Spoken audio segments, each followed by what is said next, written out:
Les cathédrales, pour moi, ce sont des repères sur le territoire, dans l'espace et dans le temps, qui transcendent un peu notre pays et qui regroupent autour d'elles des aspects historiques, artistiques, architecturaux et spirituels qui touchent tout le monde. Nous sommes en ce moment au cœur des états généraux du patrimoine religieux, dont la première phase qui a débuté en novembre pour 6 mois consiste en une grande enquête pour connaître l'état des près de 45 000 édifices chrétiens en France. Selon vous, il était temps de s'y intéresser ?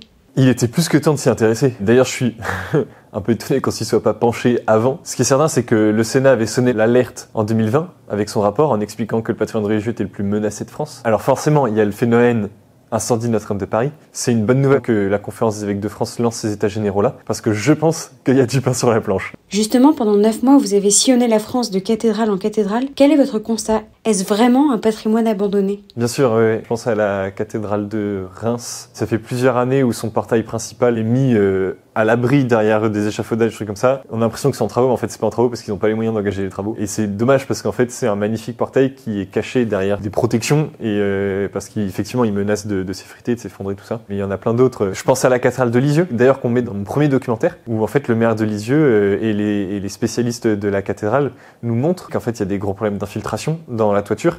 On est parti filmer avec les équipes les infiltrations d'eau au moment où, en plus où on en parlait, il a commencé à pleuvoir et effectivement c'est des torrents dans la charpente, mais c'est pas normal parce qu'une charpente humide c'est une charpente qui pourrit, une charpente qui pourrit c'est une charpente qui s'écroule, tout ça pour une magnifique cathédrale du XIIe-XIIIe siècle. Les images que l'on vient de voir sont celles de votre documentaire sur ce Tour de France diffusé sur MyCanal et C8. Cela vous tenait à cœur ? Effectivement c'est une manière d'attirer l'attention du public sur ce patrimoine-là qui est en danger, mais je le fais à travers un écrin. Je vous présente les beaux spécimens, en gros l'arbre qui cache la forêt. Derrière ces cathédrales-là, il y a tout le moyen et petit patrimoine religieux. Le moyen, c'est les églises de ville et de village, et le petit, c'est les petites églises de petits villages et toutes les petites chapelles. Les premières difficultés, c'est ce petit patrimoine-là, dont on s'est trop peu occupé en tout cas ces 50 dernières années. Et aujourd'hui, on en paye un peu les pots cassés. Comment en est-on arrivé là ? Est-ce une question de budget ? C'est un patrimoine délaissé parce qu'en fait, c'est un patrimoine qu'on ne comprend plus. C'est pas un scoop. Depuis les années 50-60, la France connaît une déchristianisation profonde, en tout cas une chute de la pratique religieuse profonde. Les gens arrêtent de fréquenter les églises. Et je m'avancerais même à dire, à travers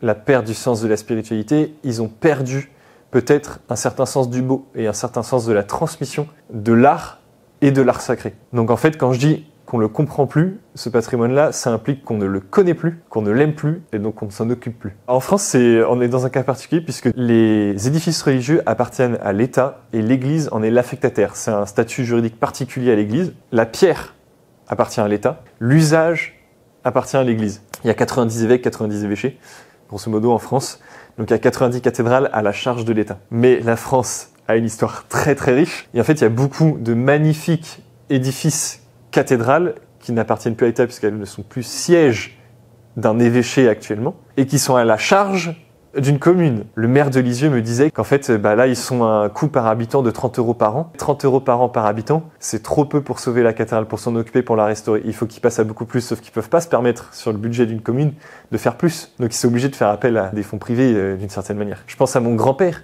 qui est maire dans le Poitou. Alors lui, il a réussi, mais il s'est battu. Il s'est battu pour sauver son église et il a fait appel à des fonds privés. Il y a cependant le contre-exemple de Notre-Dame de Paris qui a reçu près de 830 millions de dons. Il y a eu l'incendie qui a été très marquant, c'est la cathédrale de la capitale, c'est la cathédrale de la Libération, c'est la cathédrale de la Révolution, c'est la cathédrale de Saint-Louis, c'est là où Saint-Louis est arrivé avec la couronne d'épines pieds nus pour la porter. Mais en France, il n'y a pas que Notre-Dame. Il y a des cathédrales aussi belles, voire plus belles, voire plus grandes, voire plus riches, et voire aussi chargées de symboles, voire plus chargées de symboles. Je pense à Notre-Dame de Reims, c'est la cathédrale des sacres, et effectivement, comparé à Notre-Dame de Paris, Reims galère à trouver des financements, à investir sur le long terme pour sa restauration. Reims, on rentre, c'est sombre, c'est triste parce que c'est gris, il y a beaucoup de poussière sur les murs aussi, ça mériterait autant que Notre-Dame de Paris. Donc oui, il y a des équipes de fête, ça vaut autant le coup de les sauver. Et pourquoi est-ce si important de le sauver, ce patrimoine religieux ?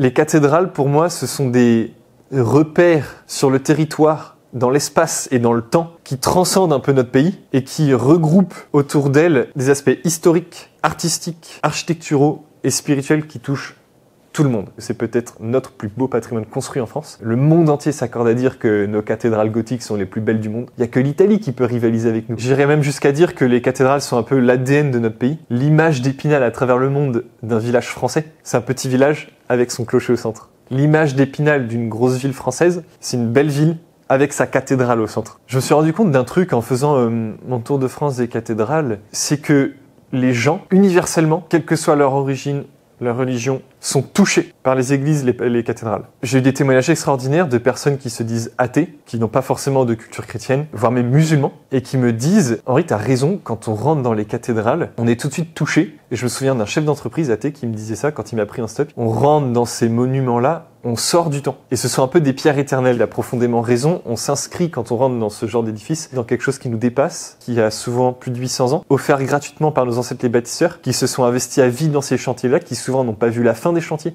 Des générations après, des gens qui se sont investis pour les restaurer, pour nous les transmettre. Aujourd'hui, maintenant, nous, on a la chance de pouvoir s'investir dedans pour pouvoir à nouveau les transmettre. Ce patrimoine-là va complètement nous dépasser. Il vit avant nous sur des centaines d'années. Il va exister encore peut-être même des milliers d'années si on en prend bien soin. Et en le redécouvrant, en le connaissant, on l'aime. Et c'est vraiment en l'aimant qu'on va pouvoir le sauver.